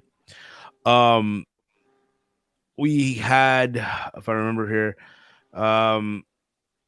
Adam Cole reuniting with Bobby Fish, and apparently they at Rampage had a match with Jungle Boy and Luchasaurus. Yeah. Leo Rush and Dante Martin had a match against The Acclaim. I say this all the fucking time, okay? Dante Martin is amazing. I think he's someone that you could build a company. Nah, I'm saying build a company. I say that back. I'm exaggerating right now. Build a cruiserweight division around. If they had a cruiserweight division, he would shine. I say this too, with all this shit of them having at the time this working relationship with Impact, he would have killed it in the X division. The problem is though, if you put Dante Martin in the X division, if you're Ace Austin, you're fucked. Yeah. That's basically his division right now. That's his division in Impact, right? And you put him in, it would be a great match. Don't get me the fuck wrong, but it's like, nah. So there's that. He had a good shot here. He got the pinfall win for his team with Lio Rush. And it's funny too, if you watched him side by side, bro, Dante Martin looked like he could have been Lio Rush's older brother, picking him up from school. If you look at them side by side and shit, right? So there's that. We had also after this, Team Taz extended their offer to Dante Martin, which he turned down apparently. And then from there, I just want to get to the main event, okay? Let's do it. I just want to get to the fucking main event. We had Sammy Guevara versus Jay Lethal for the TNT title. That was good. Yes, it was great. All the fuck you want. I even said this on Twitter. If they really wanted to, if you really wanted to, again, because Jay Lethal, right? They know who he is. They know where he's been. They know how good he is and how entertaining he can really be. I would have had no issue had they had Sammy drop the title to Jay Lethal. But here's the thing also.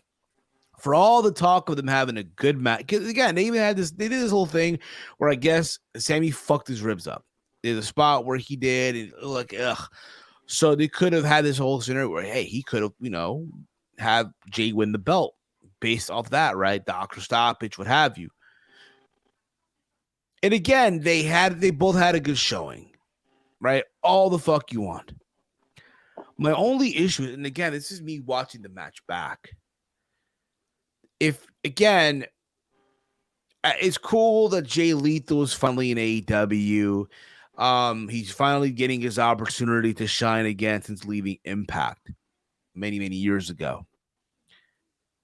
My only issue is if you're debuting Jay Lethal, this is his debut on AEW, right?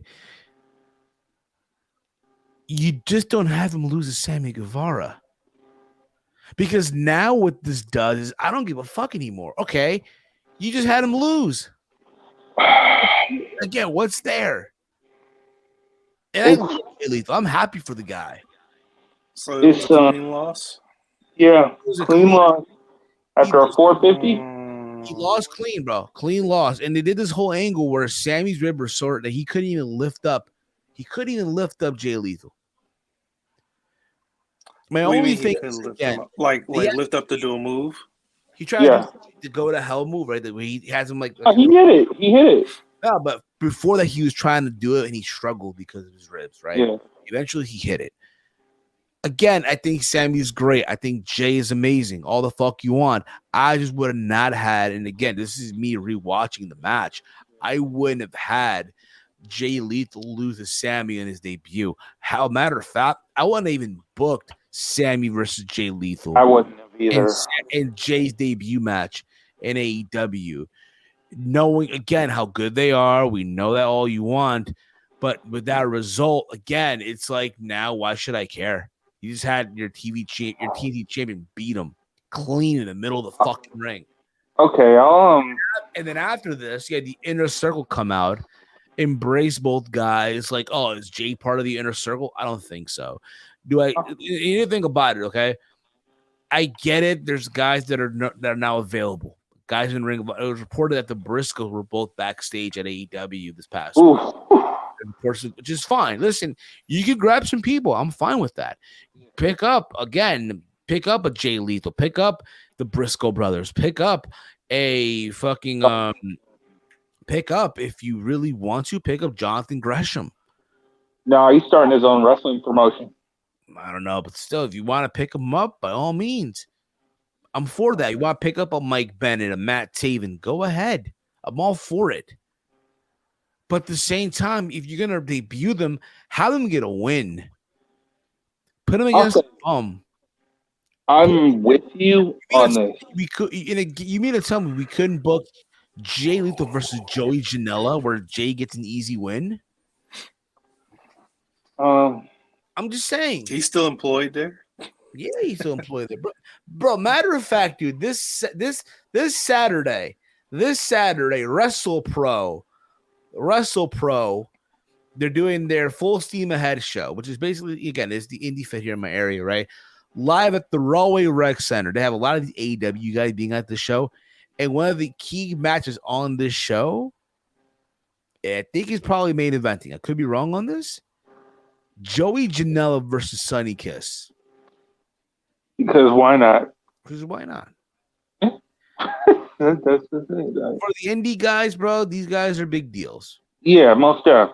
I'll say this in regards to what you're saying. You bring in, that's the big wave with AEW. Whenever they're going to do a pay-per-view, they have to have a new signing. They're on that wave. They're doing the same thing that NXT did with takeovers. I don't want to say brainwashed, but fans basically have drinking the Kool-Aid where at every event, it's like, who's going to sign next, right? And after it's a Tony Khan contract. Apparently, that's a real contract. Right. That's a real contract. But like where I'm coming from is it's like with the E, it's an agreement. Right, it's an agreement. But the point that I'm trying to make is every person who you sign can't win their debut. And I think that's that's the one thing I respect about Jay Lethal. He'll do the honors like that. But the other part of it is ever since MJF cut that promo before Full Gear, where he mentioned Sammy Guevara, he mentioned Darby Allin, he mentioned Jungle Boy, saying these are the 4 pillars. These are the future of the company. Not only that, but back to MJF, he did say it in his promo on the show that in 2 years from now, he's going to cause a bidding war. Damn right. He has no problem going to WWE, and he's admitted it. Yep. He's going to WWE. They're either going to take it, they're going to probably walk. But I think by that time, Vince ain't going to be in control anymore. Right. So, but again, for me, I'm happy for Jay. I would have not had him lose. It was the wrong opponent for his first match. So let's just agree on that. It shouldn't have been Sami for the belt, because what they did was they protected one of their future stars of like one of their big 4. They protected their big 4, and that's okay. That's okay. But you also ruined the momentum of we just signed the heart and soul of Ring of Honor. We signed him, and he's not on the all elite level of even one of our young guns who isn't even in his prime yet. Basically. That's what they just did. Yeah. Meg, anything you want to say, bro? No, it's just a lot of things you guys were saying are interesting. I didn't get a chance to watch, which is totally my fault. So I'm just soaking in a lot of that stuff you guys are talking about. It happens, bro. It happens. So that was Dynamite in a nutshell. I didn't watch Rampage though. I didn't watch Rampage either. To tie into Dynamite, I found out today we're gonna get an MMA fight. A grappling match. I heard about it. Yeah. So apparently, John Jones on Twitter announced that he's going to have a grappling match with WWE superstar Jake Hager. No, he said Jack Swagger. Whatever. He said Jack Swagger. Let me see this shit. Let me see. He said Jack Swagger. He says WWE superstar Jack Swagger. Let me see here. Dude, you see why? Okay. You see why AEW fans? This companies are built different, bro. Out. Yeah, he is. Yeah. Yes. So I'm reading the tweet. Breaking news! I'm excited to announce I'll be competing for the #1 grappling organization in the world, Fury Grappling, December 9th. I'll be in New Jersey competing against WWE superstar and undefeated Bellator heavyweight Jack Swagger. Bro, To which Bellator. You see why you gotta wait this stuff out, Bellator AEW fans. to which Bellator, You see why WWE will be on top for a Bruh. while and have been. I've said it before, and I'll say it again. When Jimmy Fallon wants a guest, he'll call WWE. When there's a convention in Florida, AEW has to call for a spot. So then Jack. So different. So then Jake Hager, Jack Swagger responded with the following. He did a quote tweet, right? Okay. And I'm trying to find it right now. Bear with me here. Bear with me. I'm going to find it. This is what he said. First of all, it's at AEW at TNT. And undefeated Bellator heavyweight, Jake Hager. I'm reading again. This is a quote tweet. First of all, it's at AEW on TNT. And undefeated at Bellator MMA heavyweight Jake Hager. Secondly, no terms have been discussed or contract signed. We can talk if terms are right. To which you're wondering, John Jones responded in a quote tweet as well. I'm finding the tweet. God damn it. I'm finding the goddamn tweet. Come on, people. Let's get Jake to 1 million followers. Sorry, I didn't know who you were. LOL. Damn.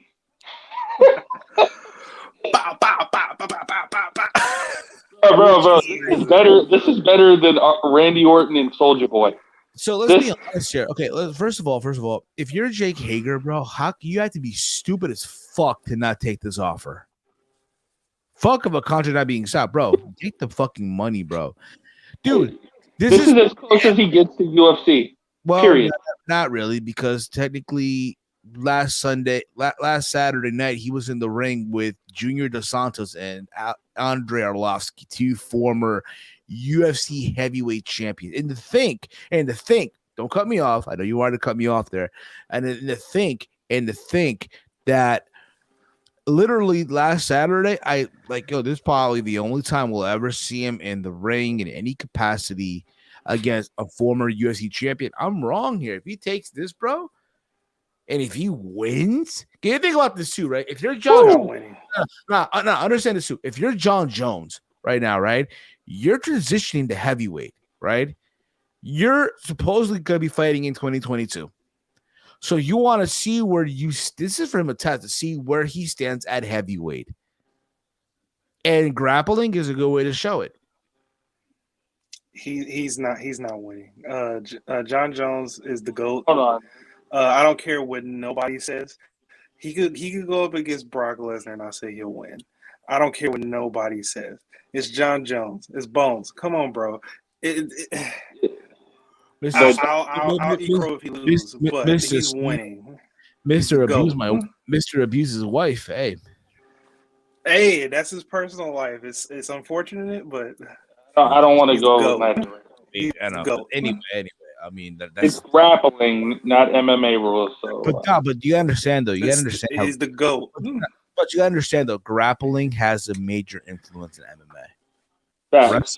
Wrestling for all the shit. Oh, it's wrestling, it's grappling, it's MMA. And his sprawl defense is pretty good. His defense against the grapple is pretty decent. Wrestling is a major, like you gotta understand that also. Okay. I think honestly, right, the best defensive wrestler right now is Kamaru Usman. Yeah, all that it's worth. I think right now Kamaru Usman is the GOAT right now. He's about to run a full lap on that division. But I know this is not an MMA podcast. I know this is basically pro wrestling. But if you're Jake Hager, dude, I'm taking that deal, bro. You're gonna lose, yeah, but fucking hell, take that. Can you imagine if he wins? To say that he wins, bro. If he wins, Bones bro, needs to retire and give himself up to the authorities just for losing. I don't know why I said this, but I feel like this could. Hope you're having a great weekend so far. Thank you, Chief. Appreciate you, brother. But that's you think this could lead to an AEW appearance of John Bones? Come on, bro. Why are you asking that question, man? That man is a what? Listen, bro. Not every MMA fighter regardless of promotion, is going to show up on a No, I'm not like that. saying that. Like, you know how like they wasted all that money and time in TNA to promote a fight that never happened between Rampage Jackson and the August 8th warning. You remember that? But you got to remember, though, they were both in the company, though. They had a spot. They I had. know. I know. What I'm saying is, I'm just saying, AEW, they could use this. You got to remember this, too. You got to remember this. It's not like they're gonna have a crossover between Bellator versus UFC in an MMA fight. No, this is a third-party promotion that's doing grappling, right? Where you have arguably the greatest of all time in John Jones versus a novice MMA fighter who's beat up bums in Bellator. Two different things here. You know what? The fact that he still called him Jack Swagger, yeah, I gotta agree. He ain't going to. It's hilarious, but there's that. Anyway, listen, I know it's like running late now, and I have to be at work. It's literally 12:07 a.m. We started the show at 10 o'clock. I have to be at work at 7 a.m. tomorrow. Keep that in mind. So I'm gonna give everyone once again a heads up real quick, so you guys know. Tomorrow, well, later today, because it's officially Sunday right now, right? It's my grandmother's birthday. My family, we're going to be taking her out to eat. I don't know what time I'm coming back home. I'm going to say that right now. There's a possibility that there might or might not be a live watch along. Wrestle Companion, for that matter. I'll keep everyone posted as we get close to it. If there isn't a Wrestle Companion, just know we will do a live review on the YouTube channel and on Twitch and all the other platforms once the show goes off the air. So now you know. If you didn't know, now you know. That's what's going to happen. Okay? There's that. I know Thanksgiving is Thursday. I hope all of you enjoy yourself, what have you. You'll see me tomorrow or later today, obviously. But I'll just remind you guys, I am doing a live Q&A Thanksgiving Thursday. After I eat, after I do my thing, I'll come back home live on the air. I'm going to be answering your live questions and stuff that you guys asked along the way as well. If you want to submit me your question, you can go to the thumbnail that looks like this. It's in the archives of the channel. When I announce the Q&A, you can send 3 questions there. Ask me about whatever you want. Okay? Live on the air. Thanksgiving Thursday. So now you know. I want to thank all of you for tuning in tonight. And a lot of fun stuff. Whether it's on YouTube, whether it's on Twitch, whether it's on Facebook, I thank all of you. You can follow me on Twitter and Instagram at HeelSteven. Follow me there and a lot of fun stuff. But regarding tomorrow or later today, either it will be a live watch along or review. We'll keep you posted. We'll be live regardless. I hope all of you enjoy Survivor Series. A lot of fun stuff. Big Mike, let them know where can they check you out. You can check me out on Twitter at DetroitGamer313 and on Instagram at DetroitBigMike313. Dave, listen, man, I told you, bro. You gotta make a Twitter Discord, bro. No, we don't have no Discord here. We don't do that shit, bro. No one. Listen, bro. You gotta make a Twitter account, bro. You gotta make Twitter. I don't want to listen, bro. You do realize that 9 times out of 10, everyone uses Twitter. Every podcaster that you know uses Twitter, bro. Everyone. Twitter is the way to go.